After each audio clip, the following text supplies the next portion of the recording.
이야기를 시작하겠습니다. 지금부터 말씀드릴 이야기는 제가 진실이라고 믿고 있는 제가 꾸며낸 이야기입니다. 언어로 정리할 수 있는 이야기는 아니나 이해를 돕기 위해 보편적 언어를 사용하겠습니다. 제가 그냥 개념으로 사용하는 말이니 그 말에 집착하지 마시고 뜻이 잘 전달되기를 희망해 봅니다. 혹여나 들어는 보자, 듣고 나면 이미 다 알고 있었던 것처럼 흠집내기, 그러지 않으시길 바랍니다. 아직까지 세상에 없던 얘기를 말씀드립니다. 연이 있으셔서 들으시는 거니 분자 단위로 아주 미세하게 조각되어 있는 로프리치 육체를 살아있다라고 합니다. 로프리치 앞으로 또 나오는 제가 만든 개념들입니다. 그러한 백으로 향한 로프리치에 인간의 정과 인간의 신과 인간의 기와 인간의 혈이 순환하고 있다면 사람이라고 합니다. 백에서 혼으로 향하는 로프리치라면 그러한 백을 넋이라 합니다. 단정하게 정리된 넋이어야 아름다운 혼인 향기가 영이신 성령님의 소리를 보게 됩니다. 그렇게 떨어지십니다. 그건 그거고 몸을 잃고 죽으면 누군가 친절하게 나타나서 인도해 주지 않습니다. 뭐 천사가 내려오고 저승사자가 나오고 그런 거 없습니다. 그렇게 나 하나 죽었다고 우주 전체가 요동치지 않습니다. 더 자연스러운 상태로 돌아가는 겁니다. 정성을 보이시면 죽으면 어떻게 처신해야 할지를 연습해 드립니다. 살아서는 왜 복수해야 하는지 정성을 보태 드리겠습니다. 나를 부르는 이름으로 부르면 그 백의 소리를 보고 부적을 그려야 할지 복수를 하셔야 할지 소리를 내겠습니다. 정신줄 꽉 잡으세요. 뭐 이런 말 들어보셨나요? 저는 이 말 듣고 굉장히 적절한 말이라고 생각했습니다. 그 세상에는 우리를 이용하려는 사람이 참 많아요. 그 얼떨결에 휩쓸려 뭐 중요한 결정을 해갖고 큰일 나는 경우도 저도 당했고 많이 봤습니다. 그 굉장히 긍정적이죠. 말빨이 아주 근데 이런 분들 진짜 조심해야 돼요. 막 옷 입은 거나 어떤 행동 거지 굉장히 자신만만해 보이고 막 그러잖아요. 그런데 그 보이는 대로 우리가 다 그를 믿어야 될까요? 그런 건 아니잖아요. 그 보이는 모습이 아니라 잘은 모르지만 그 사람 행동을 보고 일단은 판단해야지.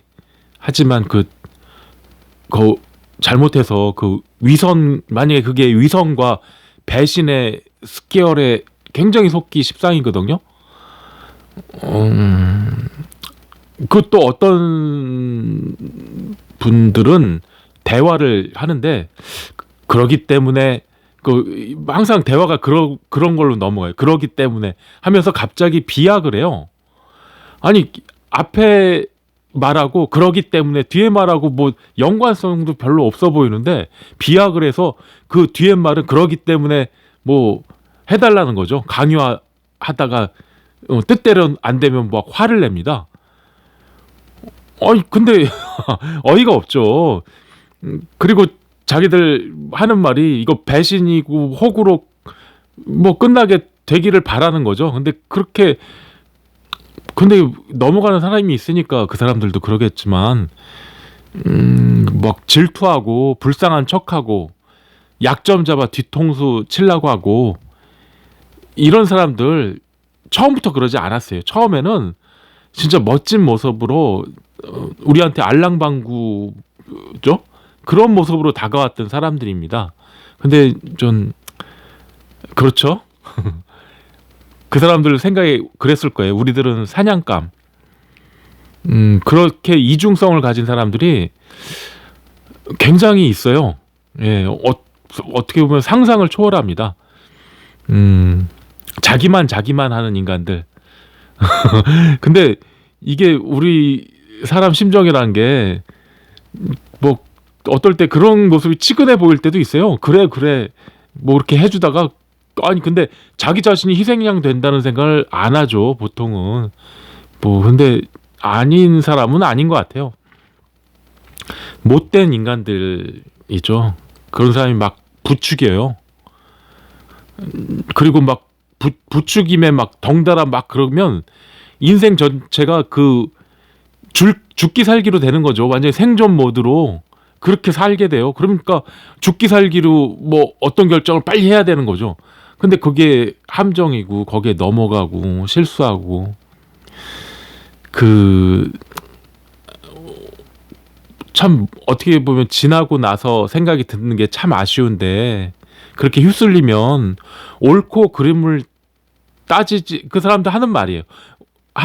말로는 그렇게 안 할지라도 옳고 그름을 따지면 안 돼요. 수단 방법을 가리면 안 돼요. 막 그 서로 죽기 살기로 막 그래야 돼요. 근데 그렇게 안 해도 되는데 이거 자기들밖에 모르는 사람들이잖아요. 근데 이 사람들이 왜 이렇게 됐냐? 친구가 없어서 그런 것 같아요.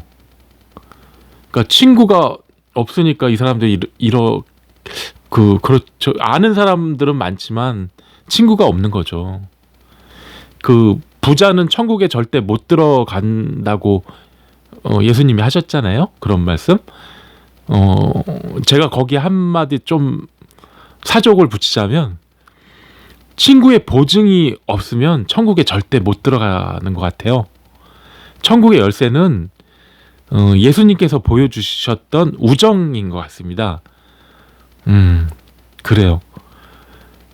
그 막연한 계획은 낙서일 뿐입니다. 그렇게 뭐 다른 사람들도 그러니까 평범이라는 게 어떻게 보면 정의하기가 또 참 애매해요. 그런데 우리가 열정을 갖고 우리 삶을 되짚어보고 확인하고 그렇게 살면 별 문제는 없을 것 같아요. 거기에 하나 더 추가한다면 적극적으로 우정으로 연대했으면 합니다. 우리가 제가 과거에 중국이란 나라를 그러니까 제가 한국 전국 일주도 한 1년은 좀 넘겠나? 전국 일주도 제가 해봤어요. 그러니까 우리나라 면 단위는 제가 다 가보고 거기서 지내보고 그랬던 것 같아요. 근데 제가 중국은 굉장히 큰 나라잖아요. 제가 중국 전국 일주를 3번 했어요. 3번. 그래서 사실 우리나라 정서에 뭐 중국이란 분들이 이제 나쁜 이미지가 많이 심어져 있는 것 같아요. 근데 그래서 이런 얘기 드리기 좀 뭐 그런데 중국이란 나라도 좀 태평천국 얘기 제가 해드릴게요. 자기를 예수님 동생이라고 세상에 소개하고 태평천국이라는 기독교 국가를 중국에서 세웠습니다. 근데 그게 작은 나라가 아니에요. 병력만 그러니까 군사력만 20만 명 정도 됐대요. 14년 동안 그 나라를 운영했다가 결국은 몰살 당했는데 3천만 명이 죽었답니다.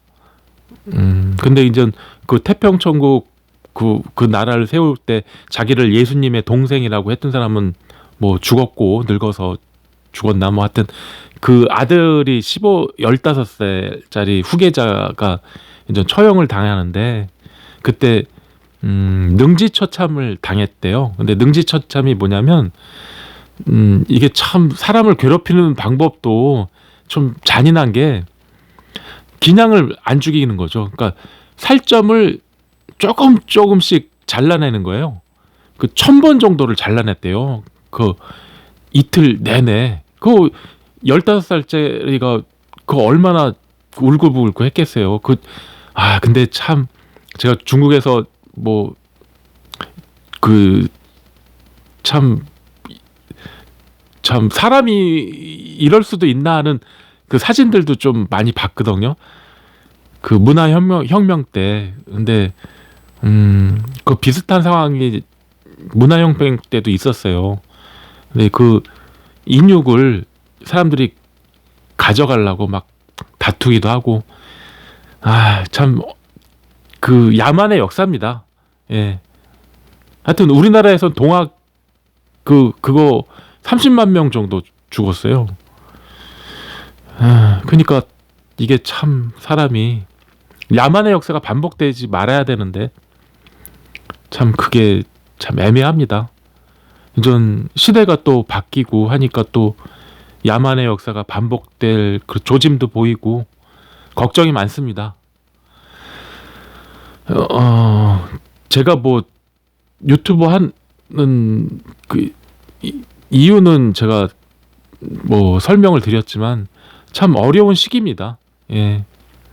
근데 우리가 너무 언어적인 요소들에 민감하지 않으시길 바라면서 말씀드립니다. 뭐 구조적인 이원적인 사유가 있어요. 특히 종교에 이렇게 심취되신 분들이 근데 굉장히 자기 인생을 불행하게 만드는 거예요. 그 중에 제가 또 인연을 찾아서 몇 명, 근데 그분이 절실한 기독교 분이셨는데 제가 그 야외 캐피탈이라는 이름을 그것도 제가 만든 개념이에요. 그런 개념을 서로 얘기했다가 그 야외자 들어갔다고 그 언성을 근데 참 놀랐어요. 이게 참 그렇구나. 사람 마음이라는 게. 근데 이렇게 너무 이원적으로 하다가는 우리 다 죽어요. 아니 몰살당할 수가 있어요. 근데 세상이 너무 이원적으로 가면 안 돼요. 예, 그런 거 한번 생각하셨으면 좋겠습니다. 선생님께서는 연을 만나신 겁니다. 연을 잘 알아보시고 연에 따라 거듭나시길 바랍니다. 문자로 신청하시고 정성을 들이시면 전화 드리겠습니다. 범사에 건강 잃지 마시고 행복하시길 바랍니다.